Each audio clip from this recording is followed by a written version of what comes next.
Monsieur Martin Malvy, bonsoir, puisque la nuit tombe sur Blagnac. Mais enfin, elle a beau tomber, mais on peut se réjouir quand même qu'il y ait une certaine luminosité dans votre esprit, j'imagine. Le ciel est dégagé. Oui, tout à fait. Et c'est avec un grand plaisir que je participe à cette inauguration que la région a soutenu. Enfin, elle a soutenu le projet, elle a financé, cofinancé le projet.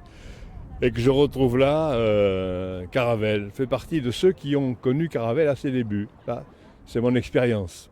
J'avais 19 ans quand le premier vol de Caravelle a eu lieu.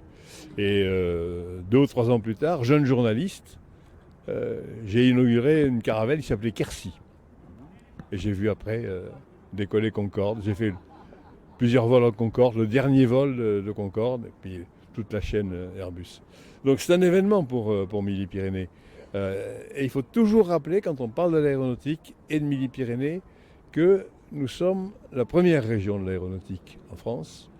Il y a Airbus, il y a ATR, les grandes aéronautiques, mais il y a 800 entreprises en Midi-Pyrénées, 800 entreprises qui travaillent pour l'aéronautique et qui travaillent pour tous les donneurs d'ordre.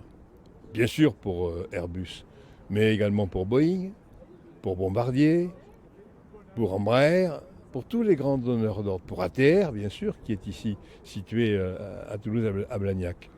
Donc c'est un événement sur notre culture, notre patrimoine, sur d'ailleurs ce que nous pourrons en apporter aux jeunes qui viendront ici, et en même temps économiquement, c'est l'affirmation de la place, une nouvelle fois l'affirmation de la place que cette région et Toulouse et Blagnac tiennent dans l'aéronautique au monde. Non pas en France seulement, mais au monde.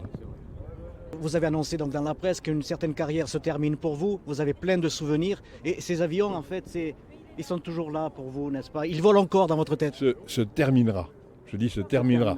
Oui, pour l'instant, je suis encore là et bien là.